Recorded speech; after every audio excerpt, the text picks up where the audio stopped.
پانی مٹی کے ایک بڑے سے پیالے میں تھا، ایک ہی سانس میں پیالہ خالی کر دیا۔ پانی پیتے ہی میری آنکھوں کے آگے اندھیرا چھا گیا، پھر مجھے معلوم نہیں کہ میں سو گیا تھا یا بے ہوش ہو گیا تھا۔ آنکھ کھلی تو میرے خیمے میں مٹی کا ایک دیا جل رہا تھا۔ چند سیکنڈ تو میں سمجھ نہ سکا کہ میں کہاں ہوں۔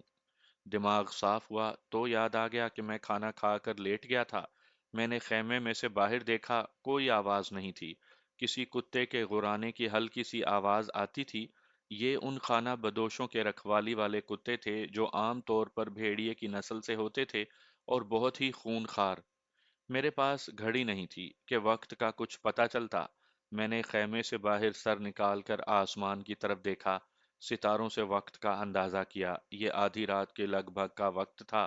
میں پھر لیٹ گیا۔ جسم پہلے سے بہت بہتر ہو گیا تھا اور دماغ اب اچھی طرح سوچ سکتا تھا۔ میں نے لیٹے لیٹے دایاں ہاتھ بستر پر پھیرا، پھر بایاں ہاتھ جہاں تک جا سکتا تھا پھیرا۔ میں اچھل کر اٹھا، میری رائفل وہاں نہیں تھی۔ میں نے بستر کے نیچے دیکھا، چھوٹے سے اس خیمے میں ہر طرف دیکھا، رائفل نہ ملی۔ میں نے ایمونیشن کی جو بیلٹ باندھ رکھی تھی وہ بھی غائب تھی۔ مجھ پر خوف طاری ہو گیا۔ اب ان لوگوں نے یہ کرنا تھا کہ مجھے مار کر یا دھوکے میں کچھ پلا کر بے ہوش کر دینا تھا اور کہیں دور کسی کھڈ نالے میں پھینک آنا تھا۔ ایک ارادہ یہ دل میں آیا کہ اٹھوں اور دبے پاؤں یہاں سے نکل جاؤں، لیکن ان کے کتوں کا خیال آ گیا جو ان کے ڈیروں کے ارد گرد گھوم پھر رہے تھے۔ میں ان کے لیے اجنبی تھا، وہ مجھے چیر پھاڑ دیتے۔